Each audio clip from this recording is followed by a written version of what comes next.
Pemirsa, bagi Anda yang baru saja bergabung, berikut berita pilihan hari ini.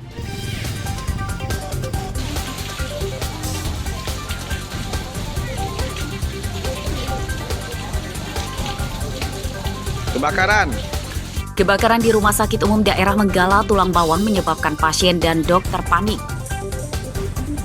Pemadam, dibantu pemadam. Kabel apa itu, Pak?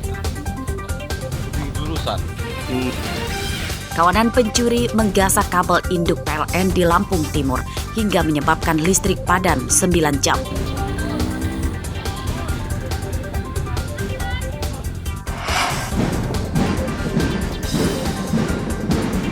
Pasangan Bupati dan Wakil Bupati Kabupaten Pesawaran gagal ikut dalam pelantikan serentak akibat digugat ke Mahkamah Konstitusi.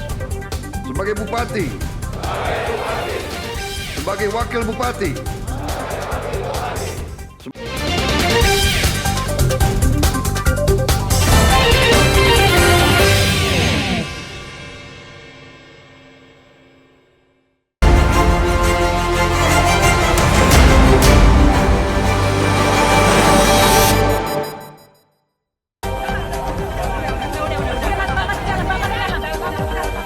Seorang pencuri motor ditangkap dan dihakimi warga Kelurahan Wailaga, Kecamatan Sukabumi, Bandar Lampung, Jumat siang.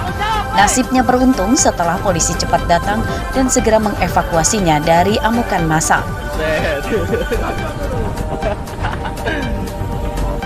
Tersangka ditangkap saat terpergok mencuri motor di dalam warung. Ia awalnya menyamar sebagai pembeli di warung korban dan melihat kontak motor korban tidak dicabut. Saat korban lengah, tersangka kembali ke warung dan mencuri motor korban. Nahas saat mencuri terpergok oleh korban. Korban sempat terseret saat berusaha mempertahankan motornya dengan menarik baju tersangka. Tersangka bernama Agi Rafinda, berumur 23 tahun, warga Kampung Sawah Brebes, Tanjung Karang Timur, Bandar Lampung. Ia merupakan residivis yang baru 3 bulan keluar dari penjara.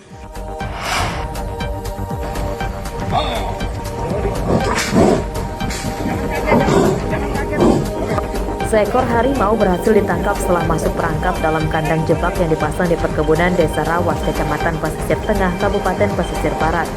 Evakuasi harimau dalam kandang jebak sangat hati-hati karena harimau di dalamnya terus meraung. Pemasangan perangkap harimau berjarak sekitar 2 km dari pemukiman. Harimau bisa ditangkap setelah diberi umpan 1 ekor kambing di dalam kandang jebak. Untuk memikat harimau datang, petugas Satgas Konflik Satwa Liar juga membuat kandang namun tidak diisi ternak di sekitar kandang jebak.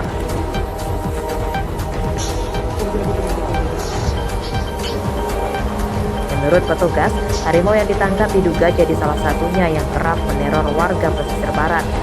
Perburuan harimau dengan kandang perangkap supaya harimau tetap bisa selamat dan dilestarikan di habitatnya.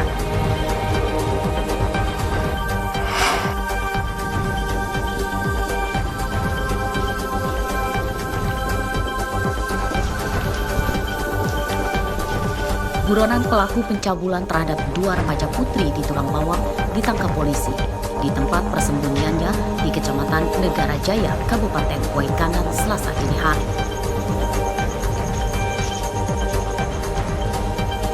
Tersangka berinisial Eka berumur 63 tahun ditangkap tidak melawan. Tersangka langsung mengakui perbuatan jahatnya. Korban merupakan kakak dan adik yang berumur 9 dan 6 tahun. Tersangka dan korban tinggal bertetangga di Kecamatan Rawapitu, Tulang Bawang. Kasat Reskrim Polres Tulang Bawang AKP Nofri Arif Kurniawan mengatakan, pencabulan oleh tersangka bermodus merayu memberi uang jajan kepada korban. Pencabulan terungkap setelah korban bercerita kepada gurunya yang kemudian diadukan ke orang tua korban dan ke polisi. Tersangka kemudian dibawa ke Mapolres Tulang Bawang untuk ditahan dan menjalani penyidikan.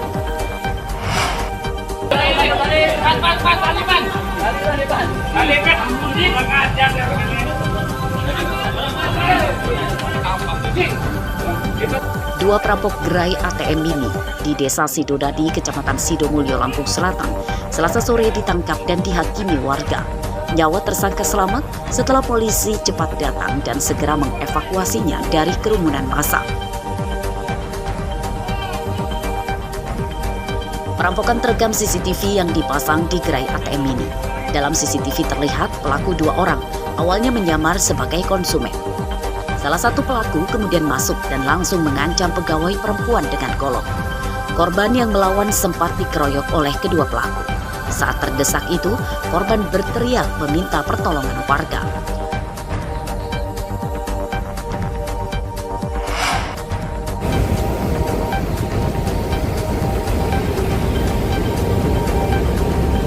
Tim gabungan Balai Karantina dan polisi membuntuti truk box yang diduga bermuatan satwa liar hingga masuk ke dermaga eksekutif pelabuhan penyeberangan Bakauheni di Lampung Selatan Rabu dini hari.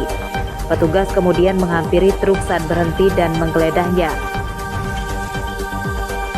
Awal penggeledahan, petugas sempat tidak menemukan barang yang dicurigainya.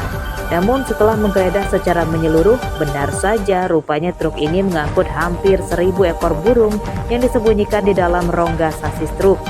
Burung-burung dimasukkan dalam box berongga udara dan kemudian diletakkan di sasis truk. Dari hasil pemeriksaan petugas, 250 burung yang disita adalah jenis yang dilindungi. Lalu sisanya jenis burung kebun seperti perenjak, leci hingga serindit. Burung asal Pekanbaru tersebut akan diselundupkan ke Jakarta.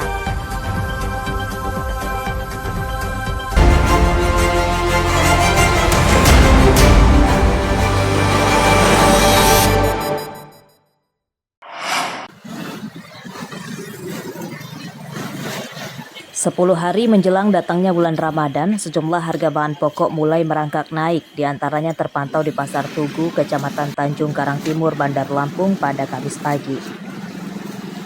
Harga yang naik diantaranya ayam potong. Menurut pedagang, harga ayam potong tanpa jeroan naik Rp2.000 per kilogram.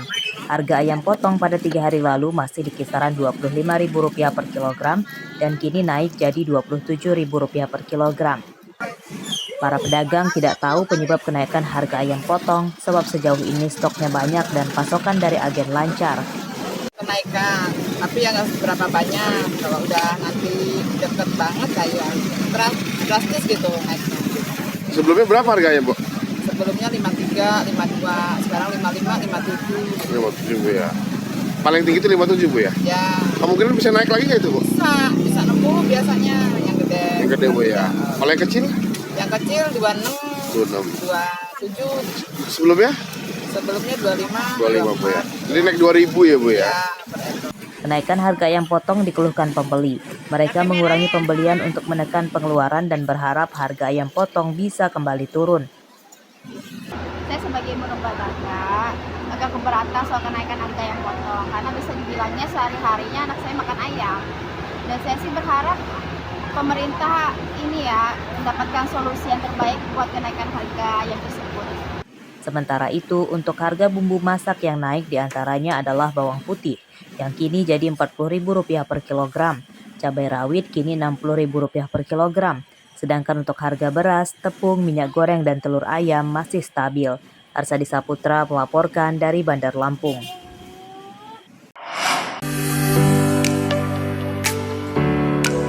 Tapis dengan pola atau motif mata ketupat jadi ciri khas tapis pesisir barat.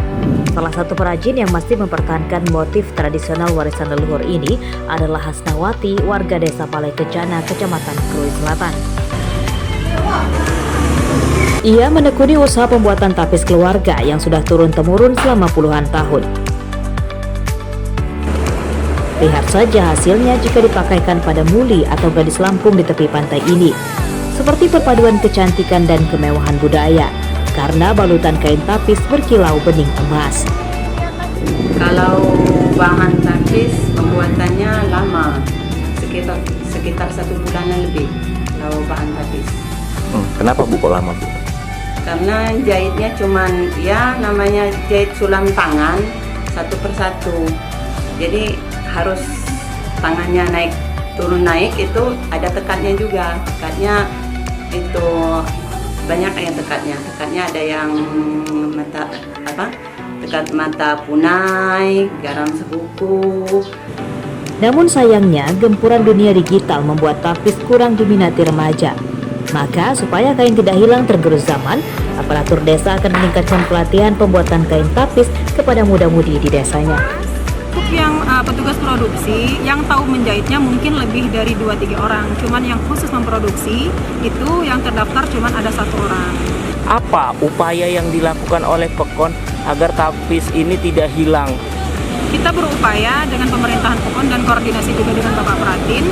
Kemungkinan di tahun mendatang kita akan mengadakan pelatihan untuk para remaja, tentunya supaya peminat dari pelaku-pelaku produksi tapis itu bertambah di Pekon kita.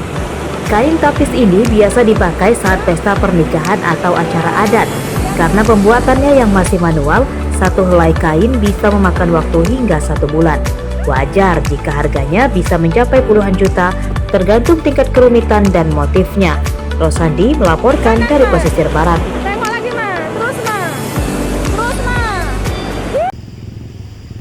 Pemirsa, informasi tadi sekaligus menutup perjumpaan kita dalam Berita Lampung untuk hari ini.